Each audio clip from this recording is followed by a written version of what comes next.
violated SE Section 14. This is illegal. Maybe stop stealing my packages, Brenda. Help me. Somebody, please help me. That was Victoria Thorne, the president of my HOA, screaming at the top of her lungs, sprinting down Palm Coast Lane at 7 a.m. sharp, with a swarm of highly motivated, extremely angry yellow jacket wasps locked onto her like she was a guided missile. A grown woman, wearing designer sandals, arms flailing, being stung over and over as neighbors rushed outside in absolute disbelief. And let me tell you, every single sting was earned. Just 3 months earlier, Victoria had decided my front porch was her own personal shopping mall. Over $3,000 worth of my specialized, custom-ordered packages had vanished into her white Lexus SUV, and she had the audacity to wave at my security camera like we were old friends, just sharing a pleasant morning.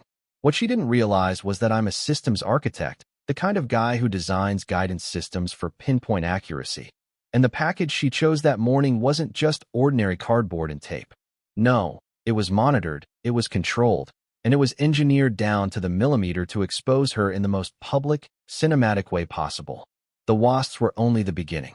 By the time Detective Santos arrived, Victoria's reign as HOA queen and her freedom were both on a timer. So, what would you do if the person in charge of your entire community was actively stealing your deliveries, then trying to bankrupt you when you found out? Let me back up and tell you exactly how this beautiful mess started. My name is Elias Vance, and 6 months ago, I thought moving to Oasis Ridge Preserve in suburban Tampa, Florida, was the single smartest decision I'd made since my divorce. Fresh start, manicured lawns, palm trees everywhere. I work remotely. I order my specialized electronic equipment online, and I finally just wanted some peace. It was perfect, or so I thought, until I met Victoria Thorne. Picture a woman who treats the HOA bylaws like they're the literal U.S. Constitution, and she's the only one allowed to interpret it. 50-something, with that impeccably bleached, helmet-like blonde hair.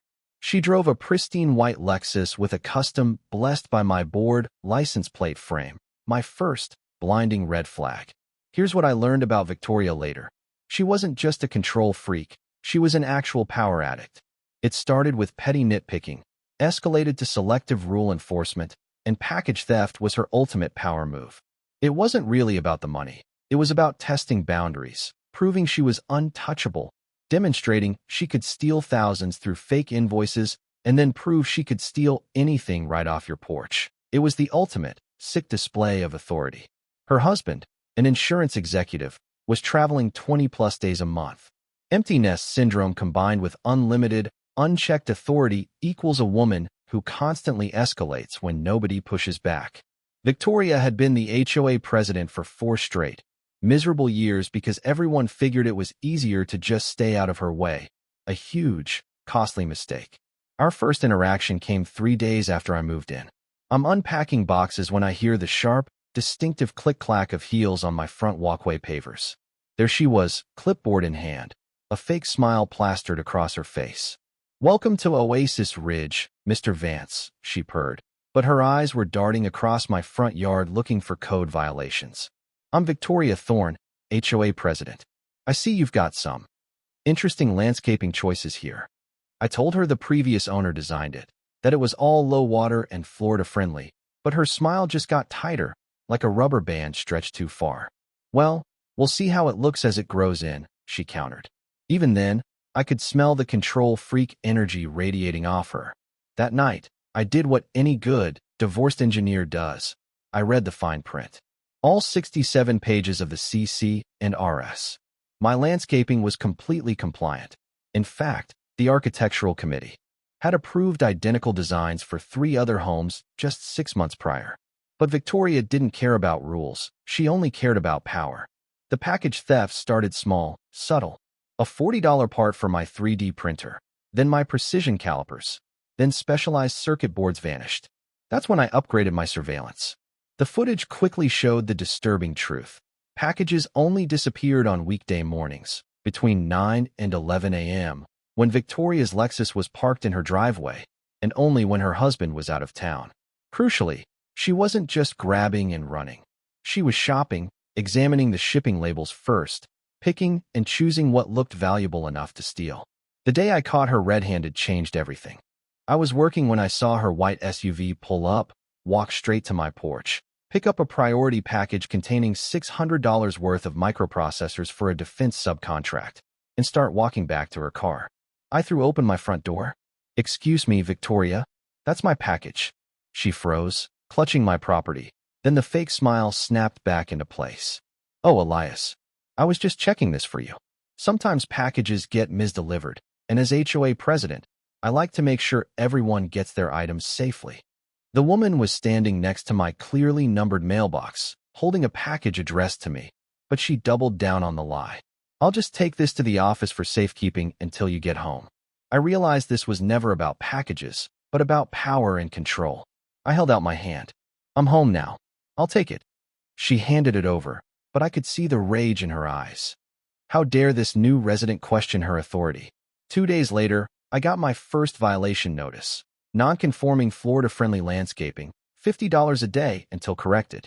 Now the war was officially, personally, and satisfyingly on. Victoria's first big mistake was thinking she could bully an engineer with too much time on his hands. Her violation cited CC and our Section 4.7. I didn't just read it. I cross-referenced it with 2 years of architectural committee meeting minutes. I found the exact same landscaping design had been approved for 3 other homes just last year, proving she was enforcing rules selectively. I learned something crucial. In Florida, violations must be reasonable and enforced uniformly. Selective enforcement can void all fines and expose board members to personal liability for harassment. Armed with this knowledge, I showed up at the hearing with my 3-inch stack of evidence. The committee chair, a nervous guy named Steve, withdrew the violation immediately. Victoria couldn't argue with her own committee's previous decisions. But 2 days later, a new violation arrived. Non-conforming lanai screen tints visible from street view. That's when it clicked. This was never about rules. This was personal. Victoria had decided I was a threat, and she was going to use every petty regulation in the book to make my life miserable. But engineers love solving problems, and Victoria Thorne had just become my most interesting, complex problem yet. I started attending all the HOA board meetings, asking uncomfortable questions about selective enforcement and requesting financial reports. Turns out, I wasn't the only one with Victoria problems. Neighbors like Sarah Martinez and the elderly Johnsons had also had packages disappear. When I suggested we discuss security, Victoria shut it down immediately. Individual delivery issues are not appropriate for board discussion. She was protecting her operation, and now I knew it was bigger than just my stuff. I upgraded my security system again, installed cellular backup, and started ordering decoy packages. The trap was set. Now I just had to wait for Victoria's greed to outweigh her caution. 3 weeks later, my patience paid off. I get a motion alert at 2:47 p.m., prime theft time. I pull up the live feed, and there she is, bold as brass, picking up a package containing $600 worth of microprocessors.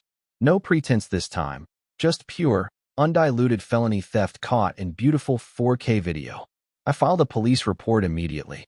Detective Maria Santos quickly ran Victoria's name through online marketplace algorithms. Victoria had been running a Facebook marketplace account, Sunny Coast Bargains, selling over $2,000 in high-end electronics with serial numbers matching reports of missing packages. The woman was running a small side hustle. However, the district attorney's office offered her a deal, restitution, and a promise to stop stealing.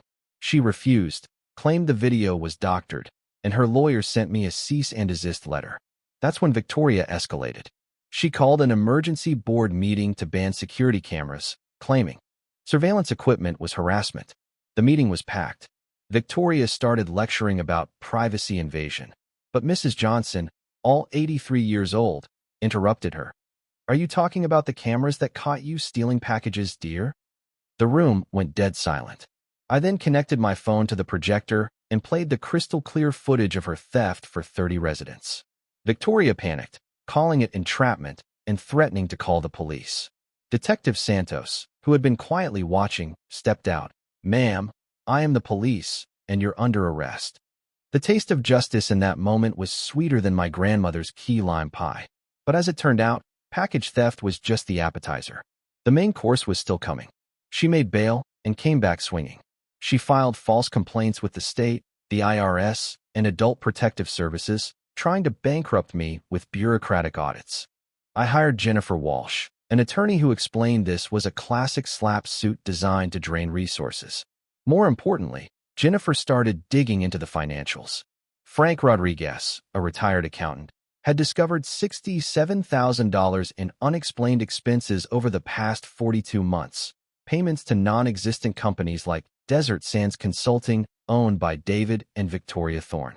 Victoria wasn't just stealing packages. She'd been embezzling from the entire community for years. Every family in Oasis Ridge had been robbed, with HOA dues inflated by $30 a month. Victoria approached me in the grocery store parking lot, desperate. "Elias, what if we could resolve things quietly? $5,000 cash. We call everything even. $5,000 to let her continue stealing from 126 other families." I looked her in the eye. "I'll see you at the community meeting next week, Victoria." She realized negotiation failed and became truly dangerous. She vandalized her own front windows and garage door, spray painting thief, and calling the police to frame me. Luckily, Sarah Martinez's camera caught Victoria doing the vandalism herself, giving Detective Santos more felony charges, filing false police reports.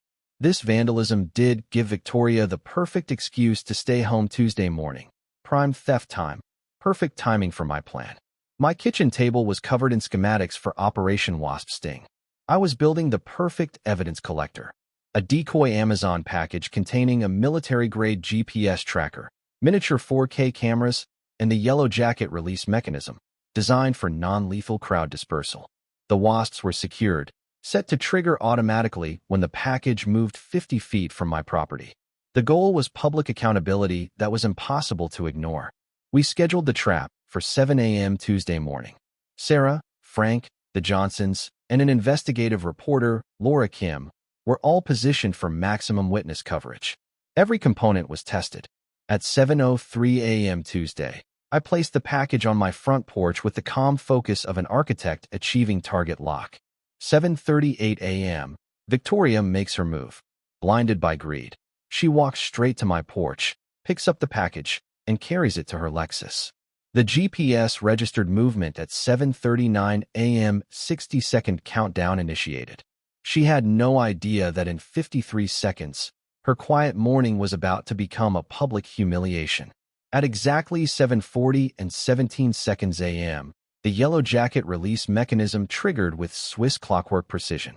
A software was followed by an angry buzzing that filled her SUV. "What the hell? Oh God, what are those?" she screamed. Victoria tumbled out of her driver's seat, dropping my stolen package as the swarm poured out. "Help me. Somebody help me." That beautiful scream echoed as she sprinted down Palm Coast Lane in formation with the wasps. Detective Santos arrived within 4 minutes, finding Victoria cowering and hyperventilating. "Ma'am," the detective said, "we need you to come with us for questioning regarding felony theft of mail matter, embezzlement, and filing false police reports." Laura Kim's news van captured the HOA president being detained live on television. That evening, at the emergency community meeting, Frank Rodriguez presented the financial analysis. $67,000 systematically stolen. I then played the synchronized video of her theft, the wasp release, and her panicked sprint. It was never about packages, I told my neighbors. It was about power. She built her own trap. Victoria, I just provided the documentation. The standing ovation lasted 3 minutes. 6 months later, Victoria pleaded guilty to multiple felonies, 24 months in state prison, plus full restitution of $67,000. Her husband got probation for conspiracy. Our community transformed completely, implementing independent audits and rotating board leadership. Frank and Sarah now serve the reformed board. I moved here for anonymity after my divorce, but instead, I found purpose and community, proving that sometimes the skills that make you different are exactly what your community needs most. The Yellow Jacket Trap became an internet legend, and Justice with Wings entered the suburban vocabulary as shorthand for creative problem-solving and standing up to bullies. But here's the open question I still wrestle with. Was I right to use the trap? Should I have just let the slow wheels of bureaucracy handle the situation? Or did Victoria's escalation, The property damage, the slap suits, the bribery justify a spectacular public act of engineered accountability? If you're dealing with HOA nightmares, neighborhood bullies, or any abuse of power in your community, remember this: documentation always beats confrontation. Neighbors beat dictators. And sometimes, the most satisfying justice is the kind that brings people together instead of tearing them apart. Drop your absolute worst HOA horror story in the comments below. Let's build a movement for accountability, one neighborhood at a time. And if you enjoyed watching Victoria get her engineered comeuppance, hit that subscribe button and notification bell. Thanks for hanging out with us on HOA Stories, where the HOA Karens always meet their match.